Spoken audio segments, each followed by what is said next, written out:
پاکستان میں انسداد دہشت گردی لاہور نے 9 مئی کیس میں تحریک انصاف کے مرکزی رہنماؤں کو 10 سال قید کی سزا سنا دی ہے۔ پاکستانی ذرائع کے مطابق انسداد دہشت گردی کی خصوصی عدالت کے جج منظر علی گل نے 9 مئی کو GOR گیٹ پر توڑ پھوڑ کے ایک اور مقدمے کا کوٹ لکھپت جیل میں محفوظ فیصلہ سنا دیا۔ PTI کے اہم رہنماؤں ڈاکٹر یاسمین راشد، میاں محمود الرشید، اعجاز چودھری اور عمر سرفراز چیمہ کو 10 سال قید کی سزا سنائی، جبکہ شاہ محمود قریشی کو GOR گیٹ توڑنے کے مقدمے سے بری کر دیا گیا۔ ٹرائل کے دوران ڈاکٹر یاسمین راشد سمیت 21 ملزمان کے حتمی بیانات قلم بند کیے گئے تھے، جبکہ پروسیکیوشن کی جانب سے 56 گواہوں کو عدالت میں پیش کرنے کی بھی بات کہی گئی ہے۔ واضح رہے کہ ٹرائل کے دوران 4 ملزمان کو اشتہاری بھی قرار دیا گیا تھا۔ ایک عوامی تقریب کے دوران مسلم خاتون ڈاکٹر کا زبردستی نقاب ہٹانے پر ریاست بہار کے وزیر اعلیٰ نتیش کمار کے خلاف ہندوستان میں عوامی احتجاج جاری ہے۔ ہندوستان کے زیر انتظام کشمیر کے سری نگر سے ہمارے نامہ نگار کے مطابق شہر کی تاریخی مرکزی جامع مسجد میں میر وائز ڈاکٹر مولوی محمد عمر فاروق نے اس واقعے کی سخت الفاظ میں مذمت کرتے ہوئے اسے مسلم خواتین کی عزت و وقار اور مذہبی آزادی پر براہ راست حملہ قرار دیا۔ انہوں نے کہا کہ کسی بھی خاتون کے لباس میں مداخلت نہ صرف غیر اخلاقی بلکہ آئینی اقدار کی صریح خلاف ورزی ہے۔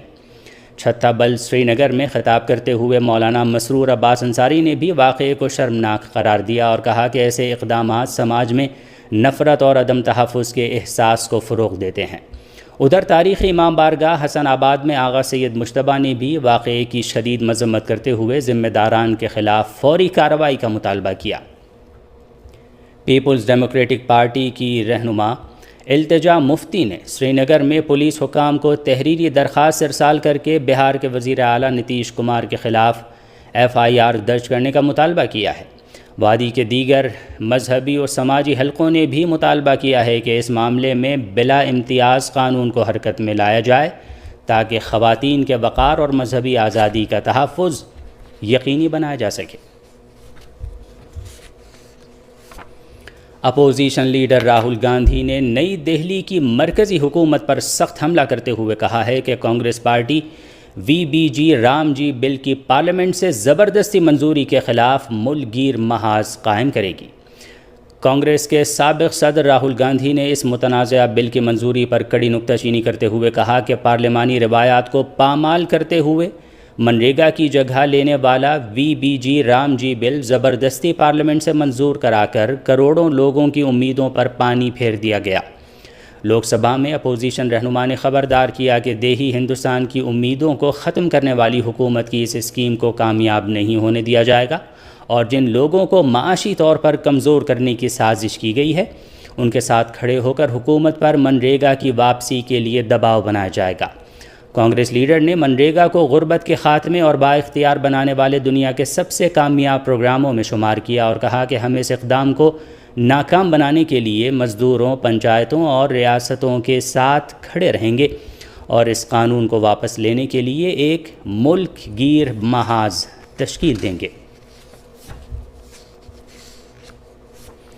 اتر پردیش کے وزیر اعلیٰ یوگی آدتیہ ناتھ کے ذریعے SIR میں 4 کروڑ نام کٹ جانے کے بیان سے اتر پردیش کی ریاست کی سیاست میں ہلچل مچ گئی ہے۔ حزب اختلاف کی طرف سے احتجاجی مظاہرے شروع ہو گئے ہیں۔ ایران کی وزارت خارجہ نے بے بنیاد دعووں کے تحت بعض ایرانی حکام پر کینیڈا کی پابندیوں پر کڑی نکتہ چینی کی ہے۔ وزارت خارجہ ایران میں انسانی حقوق کی ڈائریکٹر جنرل فروزندہ ودیعتی نے کینیڈا کی حکومت کی جانب سے بعض ایرانی شہریوں پر انسانی حقوق کے حوالے سے بے بنیاد الزامات کے تحت پابندی عائد کرنے کے اقدام کی سخت مذمت کی اور اسے مداخلت پسندانہ اور احساس برتری پر مبنی سوچ قرار دیا۔ وزارت خارجہ میں خواتین اور انسانی حقوق کی ڈائریکٹر جنرل نے اس بات پر زور دیا کہ کینیڈا کا یہ مداخلت پسندانہ اقدام ہر قسم کے قانونی اور اخلاقی جواز سے عاری ہے۔ اقوام متحدہ میں وینزویلا کے سفیر نے اس ملک کے وسائل کے بارے میں امریکی صدر کے حالیہ دعووں کی مذمت کرتے ہوئے اسے بین الاقوامی قوانین کی بے رحمانہ خلاف ورزی اور نو آبادیاتی عمل قرار دیا ہے۔ ادھر روس کی وزارت خارجہ نے خبردار کرتے ہوئے امید ظاہر کی ہے کہ وینزویلا کے حوالے سے ٹرمپ انتظامیہ کوئی مہلک غلطی نہیں کرے گی۔ پاکستان میں ایک عسکری مرکز پر خودکش دہشت گردانہ حملے میں 3 حملہ آوروں کی ہلاکت اور متعدد سیکیورٹی اہلکاروں کے زخمی ہونے کی اطلاعات ہیں۔ پاکستانی ذرائع کے مطابق یہ خودکش حملہ شمالی وزیرستان کی تحصیل دتا خیل بویا پوسٹ پر کیا گیا، جس میں 3 حملہ آور ہلاک اور متعدد سیکیورٹی اہلکار زخمی ہوئے ہیں۔ پولیس کا کہنا ہے کہ خودکش حملہ آور نے بارودی مواد سے بھری گاڑی کے ذریعے حملہ کیا۔ ایک سیکیورٹی اہلکار نے بتایا کہ مجموعی طور پر 5 حملہ آوروں نے آرمی بٹالین ہیڈ کوارٹر کو نشانہ بنایا۔ ایک خودکش حملہ آور نے بارودی مواد سے بھری گاڑی استعمال کی، جبکہ 4 حملہ آور احاطے میں داخل ہونے کی کوشش کر رہے تھے۔ 3 حملہ آور ہلاک اور دھماکے کے نتیجے میں فوج کے 4 سپاہی زخمی ہوئے۔ پولیس کے مطابق شمالی وزیرستان میں علاقے کو گھیرے میں لے کر کلیئرنس آپریشن شروع کر دیا گیا ہے۔ نشانہ بننے والا عسکری مرکز پاکستان افغانستان سرحد کے قریب واقع ہے۔ اطلاعات ہیں کہ کار بم استعمال کرنے کے ساتھ ساتھ حملہ آوروں نے چیک پوسٹ پر فائرنگ بھی کی۔ بعض ذرائع کا کہنا ہے کہ تحریک طالبان پاکستان TTP کے حافظ گل بہادر گروپ نے آج کے اس حملے کی ذمہ داری قبول کی ہے۔ داعش خراسان کے ترجمان اور تنظیم کے میڈیا ونگ کے مبینہ بانی سلطان عزیز اعظام کو گرفتار کر لیا گیا ہے۔ اقوام متحدہ کی analytical support and sanctions monitoring team کی رپورٹ میں یہ دعویٰ کیا گیا ہے کہ داعش خراسان کے ترجمان اور تنظیم کے میڈیا ونگ کے مبینہ بانی سلطان عزیز اعظام کو گرفتار کر لیا گیا ہے۔ رپورٹ میں کہا گیا ہے کہ تنظیم کے ترجمان سلطان عزیز اعظام کو رواں برس مئی میں گرفتار کیا گیا۔ رپورٹ میں مزید آیا ہے کہ پاکستان کی کارروائی سے داعش خراسان کا تنظیمی ڈھانچہ عالمی سطح پر کمزور ہوا۔ کئی منصوبہ بند حملے ناکام بنا دیے گئے، جبکہ تنظیم کے جنگجوؤں کی تعداد میں کمی آئی ہے۔ رپورٹ کے مطابق سلطان عزیز اعظام کو پاکستان کی انٹیلیجنس ایجنسی نے گرفتار کیا۔ رپورٹ میں کہا گیا ہے کہ الاعظام فاؤنڈیشن داعش خراسان کی بھرتی اور پروپیگنڈے کی مرکزی تنظیم سمجھی جاتی ہے۔ عزیز اعظام کی گرفتاری کے بعد داعش خراسان کی میڈیا سرگرمیاں بھی معطل ہو گئی ہیں۔ حکمراں محاذ نے لوک سبھا میں وکست بھارت گارنٹی فار روزگار اینڈ آجیویکا مشن دیہی ترمیمی بل 2025 کو صوتی ووٹوں سے منظور کر لیا۔ ہندوستانی میڈیا کے مطابق اپوزیشن کے مدلل اعتراضات اور جمعرات کو اس کے غیر معمولی احتجاج کو نظر انداز کرتے ہوئے حکمراں محاذ نے لوک سبھا میں 8 گھنٹہ طویل بحث کے بعد وکست بھارتی گارنٹی فار روزگار اینڈ آجیویکا مشن دیہی ترمیمی بل 2025 کو صوتی ووٹوں سے منظور کر لیا۔ BJP حکومت نے اس بل کا مخفف VBG رام جی بنایا ہے۔ یہ مجوزہ قانون راجیہ سبھا میں بھی منظوری اور صدر کے دستخط کے بعد Mahatma Gandhi national rural employment act MNREGA کی جگہ لے گا۔ کانگریس صدر اور راجیہ سبھا میں قائد حزب اختلاف ملکارجن کھڑگے نے واضح الفاظ میں کہا ہے کہ یہ صرف منریگا کا نام بدلنے کا معاملہ نہیں ہے، بلکہ ملک کی سب سے بڑی روزگار اسکیم اور حق محنت کا منصوبہ بند قتل ہے۔ انہوں نے اعلان کیا کہ اس فیصلے کے خلاف جدوجہد پارلیمنٹ سے سڑک تک جاری رہے گی۔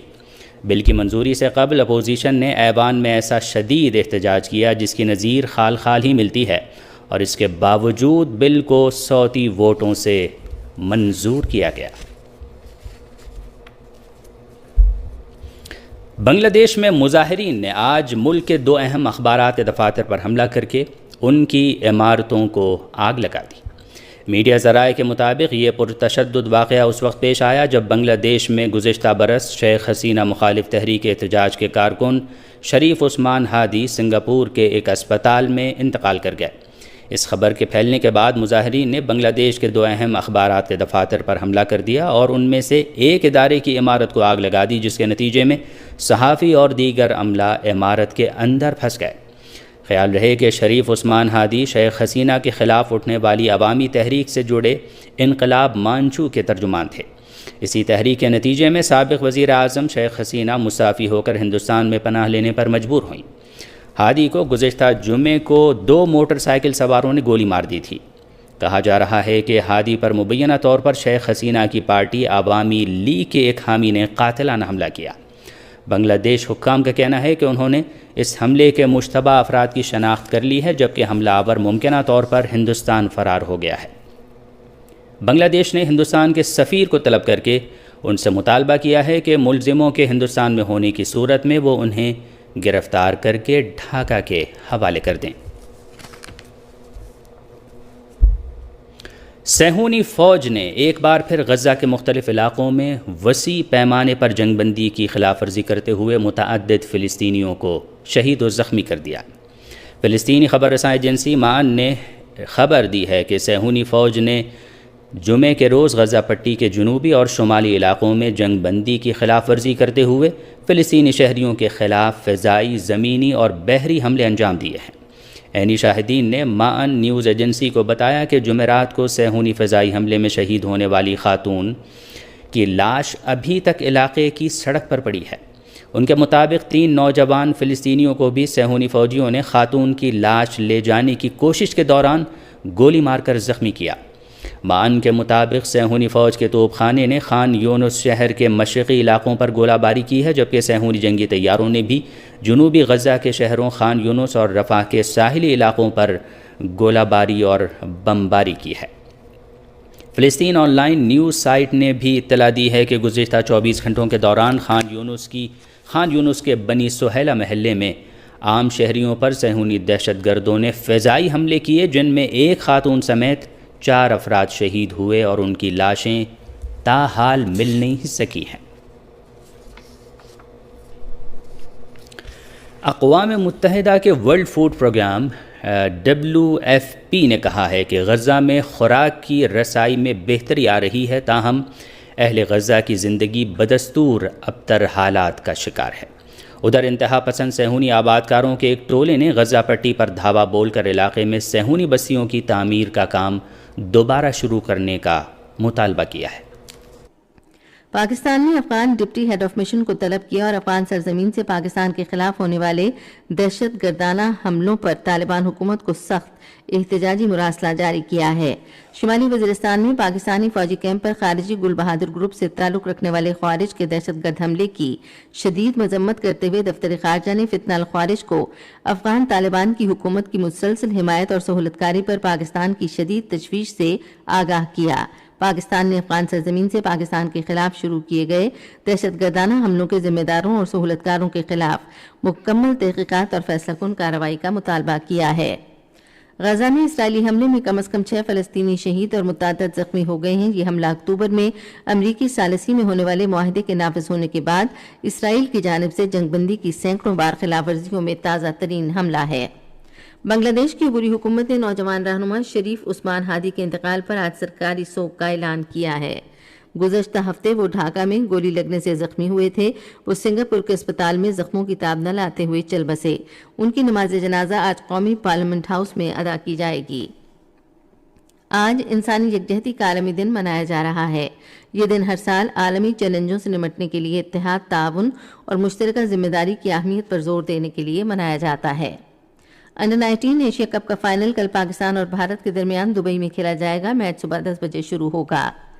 آئندہ 12 گھنٹوں کے دوران ملک کے بیشتر علاقوں میں موسم سرد اور مطلع جزوی طور پر ابرآلود رہنے کا امکان ہے، تاہم شمال مغربی اور شمالی بلوچستان، خیبر پختونخوا، گلگت بلتستان اور خطہ پوٹھوہار میں بارش اور پہاڑوں پر برف باری متوقع ہے۔ پنجاب اور بالائی سندھ کے میدانی علاقوں میں دھند اور سموک چھائی رہے گی۔ آج صبح کے بعض شہروں کے درجہ حرارت: اسلام آباد 8 ڈگری سینٹی گریڈ، لاہور اور کوئٹہ 11، کراچی 19، گلگت اور مری 4 اور Muzaffarabad 6 degree centigrade. Leh, Pulwama, Anantnag, Shopian اور بارہمولہ میں مطلع جزوی طور پر ابرآلود رہنے، ہلکی بارش اور برف باری، جبکہ سری نگر میں شام اور رات کے اوقات میں مطلع جزوی طور پر ابرآلود رہنے، ہلکی بارش اور برف باری کا امکان ہے، اور جموں میں شام اور رات کے اوقات میں ہلکی بارش اور برف باری کا امکان ہے۔